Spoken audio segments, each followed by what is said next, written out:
News Central Television has been bringing you updates on the elections in Liberia 2023, and we're now going to be taking a look at how it's going so far.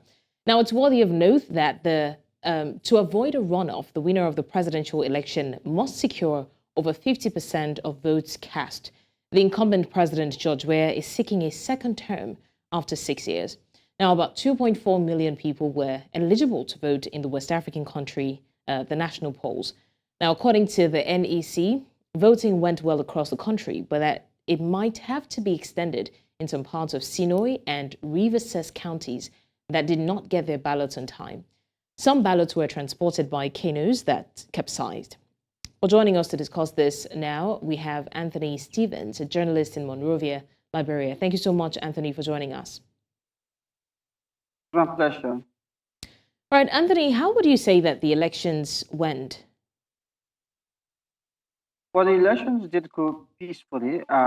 Generally, there were no incidents of violence. The polls largely opened on time at 8 a.m. Liberian time. Voters were very enthusiastic. I did have the chance to interact with some of the voters who said they woke up as early as at 5 a.m.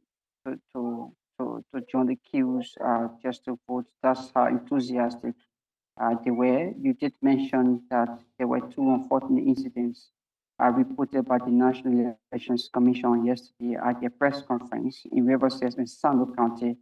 Those are the two counties the next said they had the challenges, and no matter what, those people in those two counties will still have to vote.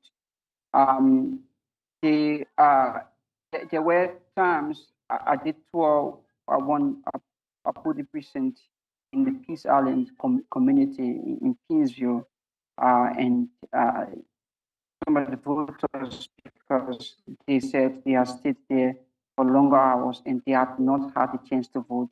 They were getting agitated. The tension was brewing up to the time I left.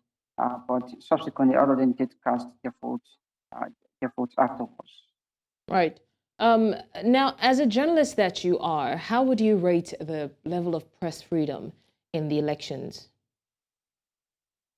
Yes, the media, from my observation, was non-restricted. The only major thing is that journalists covering the elections had to have an access pass, and that's the normal procedure. And every journalist who covered the election that I saw yesterday had to see them with an access pass given to them by the National Elections Commission. Right. Now, Anthony, despite the long wait, voters have said that they were eager to make their voices heard, especially through the ballot. What would you say the mood of the voters or the mood of Liberians generally is towards the election? It was great. It was great. We were in a conversation, some colleagues and I yesterday, and we're comparing the turnout yesterday to the turnout for the elections in 2005 when the country had just emerged from civil wars. Liberians are very enthusiastic to turn out at that time, and that's how the comparison was like yesterday. The turnout was very massive. People were very enthusiastic, even though some of them were getting impatient. They still had to stay to cast their votes. I saw an elderly woman. She was sitting on top of a rock and said she had spent hours waiting just to vote, but she was confident that in the end she will be given the chance to vote. And up to the time I was there, honestly, the queues were still long. She had not voted, but subsequently, the results or the information we got from that precinct was that everybody who was there had a chance to vote. One thing the Elections Commission did was that once you were in the queue, uh, despite the fact that you had not voted up to 6 p.m., you still had a chance or you were still given a chance to vote. So everybody who went to vote yesterday had a chance to vote. That was the most important thing yesterday. Yes, so the enthusiasm was very high. And right now, everybody is just listening to the radio. I heard the Elections Commission chairman on a local radio station this morning, the chairperson, and she was sounding very confident. She So normally you would think that the Elections Commission chairperson would engage the media, wouldn't go to a live radio show at this time because that person has the nation's life in their hands, so to speak.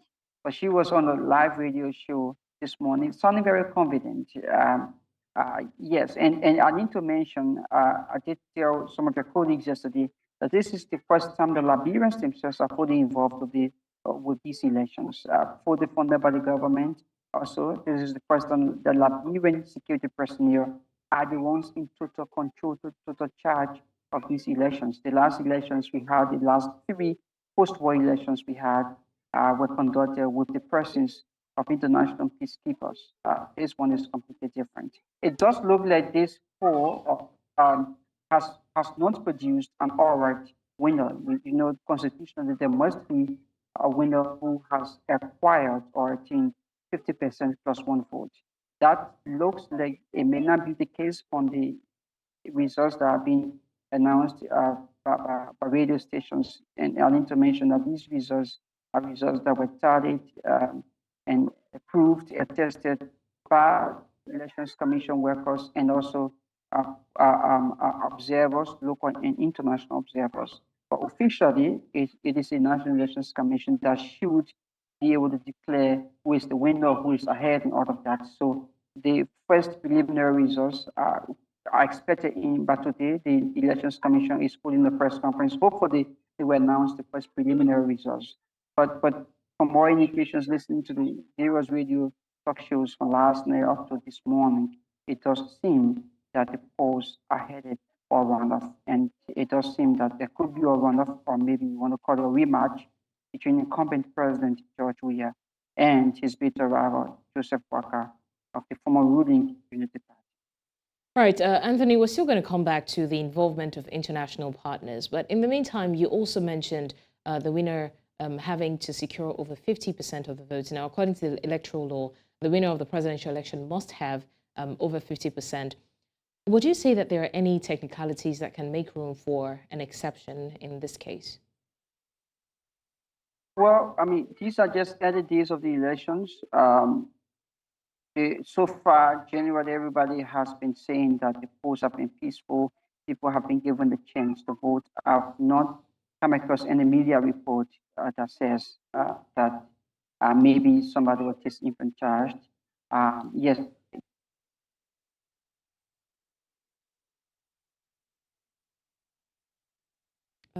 Anthony, are you there? Maybe if somebody has spotted irregularity or what they believe is a fraud, of course they have legal redress on our laws, on the Liberian laws. The first step, if you do have a contention to raise. Anthony, can you confirm you can hear us, please? With the local magistrate, elections magistrate, and then if the result.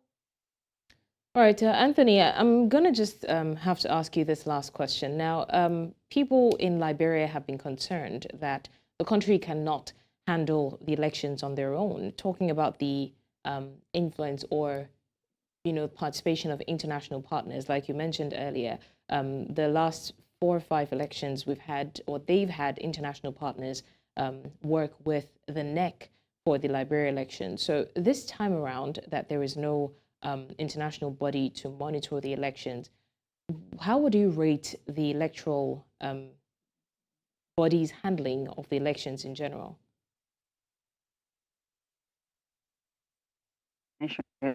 To definitive, but so far